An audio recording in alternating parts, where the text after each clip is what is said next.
Bismillahirrahmanirrahim. Assalamualaikum warahmatullahi wabarakatuh. Sebelumnya, terima kasih kepada dosen pengampu yaitu Ibu Wuding Rahayu MPD. Dan selanjutnya saya akan memperkenalkan nama-nama kelompok saya. Yang pertama ada Farhagina Salsabila, yaitu saya sendiri. Dan yang kedua ada Kamuna Wasyito. Dan yang ketiga ada Maria Christine. Dan yang keempat ada Anissa Nur Fadila. Dan di video kali ini kami akan menjelaskan tentang ejaan yang disempurnakan atau EYD. Dan slide selanjutnya akan dibacakan oleh Kak Maria. Pengertian ejaan yang disempurnakan. Ejaan yang disempurnakan adalah tata bahasa dalam bahasa Indonesia yang mengatur penggunaan bahasa Indonesia dalam tulisan, mulai dari pemakaian penulisan huruf kapital, huruf miring, serta penulisan khusus harapan seperti contoh M.PD. Sejarah. Pada tanggal 23 Mei 1972, sebuah pernyataan bersama ditandatangani oleh Menteri Pelajaran Malaysia Tun Hussein Onn dan Menteri Pendidikan dan Kebudayaan Indonesia Masyuri dengan keputusan Presiden nomor 57 tahun 1972. Ejaan tersebut dikenal dengan nama ejaan bahasa Indonesia yang disempurnakan atau singkatannya EYD. Huruf abjad. Huruf abjad dalam ejaan yang disempurnakan itu ada huruf kapital dan ada penulisan yang benar, yang sempurna. Seperti A penulisannya A, B penulisannya B ditambah E, dan C tambah E, D tambah E tetap E ditambah F, K tambah E, H tambah A, I tetap I, C tambah E, K tambah A, E tambah L, E tambah M, E tambah N, O tetap O, P tambah E, Q tambah I, K tambah I, R, E tambah R, S, E tambah E, S, E tambah S, T tambah E, U tetap U, T,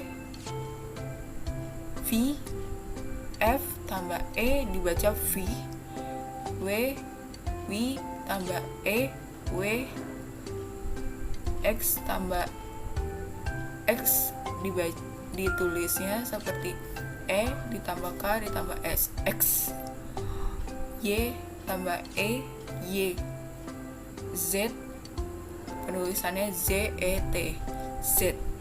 Seperti itu huruf abjad dalam ejaan yang disempurnakan. Berikut selanjutnya saya persilakan teman saya. Oke, selanjutnya ada vokal. Huruf yang melambangkan vokal dalam bahasa Indonesia terdiri atas huruf A, E, I, O, dan U. Dalam pengajaran lafal kata, dapat digunakan tanda aksen jika ejaan kata menimbulkan keraguan. Misalnya, anak-anak bermain di teras. Upacara dihadiri pejabat teras pemerintah. Kami menonton film seri, atau pertandingan berakhir seri. Dan di sini juga ada contoh-contoh penggunaan huruf vokal. A jika di awal kata ada api, jika A ada di tengah yaitu ada padi, dan jika di akhir ada lusa. Begitupun dengan E, jika di awal ada enak, di tengah ada petak, dan di akhir ada sore. I jika di awal ada itu, di tengah ada simpan, dan di akhir ada murni.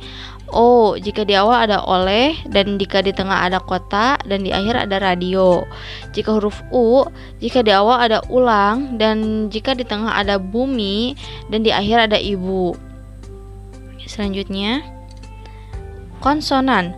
Huruf yang melambangkan konsonan dalam bahasa Indonesia terdiri atas huruf-huruf B, C, D, F, G, H, J, K, L, M, N, P, Q, R, S, T, V, W, X, Y, dan Z. Seperti B jika di awal ada bahasa, lalu C jika di awal ada cakap gitu.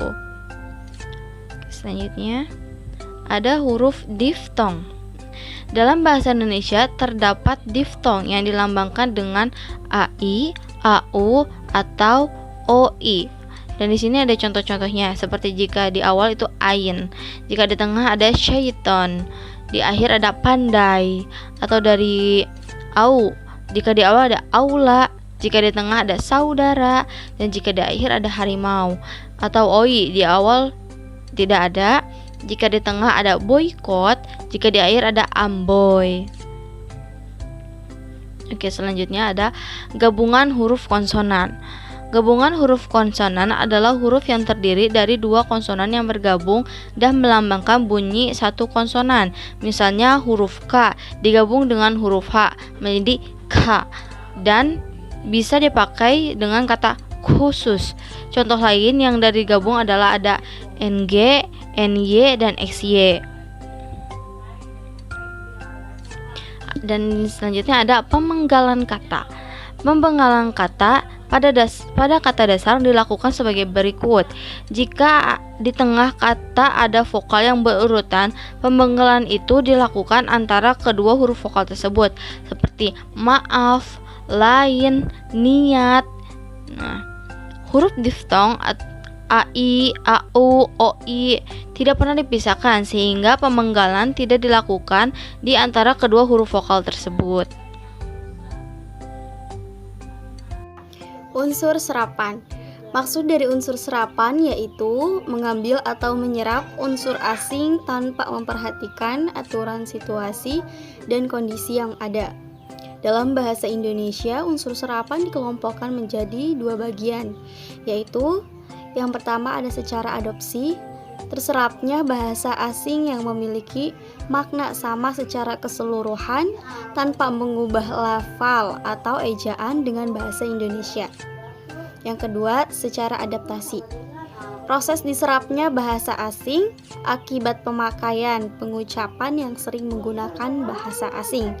Contoh, option atau opsi, maksimal atau maksimal. Lanjut, di sini ada fungsinya. EYD mempunyai fungsi yang cukup penting, antara lain pemersatu. Pemakaian EYD dapat mempersatukan sekelompok orang menjadi satu kesatuan masyarakat bahasa. Yang kedua, pemberi kekhasan. Pemakaian EYD dapat menjadi pembeda dengan masyarakat pemakai bahasa lainnya. Yang ketiga, pembawa kewibawaan. Pemakaian EYD dapat memperlihatkan kewibawaan pemakaiannya. Yang keempat, kerangka acuan. EYD menjadi tolak ukur bagi benar tidaknya pemakaian bahasa seseorang atau sekelompok orang. Yang kelima, alat penyaring masuknya unsur-unsur bahasa lain ke dalam bahasa Indonesia. Kesimpulan, EYD atau ejaan yang disempurnakan adalah tata bahasa dalam bahasa Indonesia yang mengatur tentang penggunaan bahasa Indonesia dalam tulisan, mulai dari pemakaian dan penulisan miring, serta dari unsur serapan. EYD pun dapat diartikan sebagai tata bahasa yang disempurnakan. Dengan demikian, EYD dibuat untuk menggunakan tulisan dengan cara yang baik dan benar. Oke, mungkin sekian dari kami. Mudah-mudahan ilmunya bermanfaat. Billahi taufiq wal hidayah. Wassalamualaikum warahmatullahi wabarakatuh.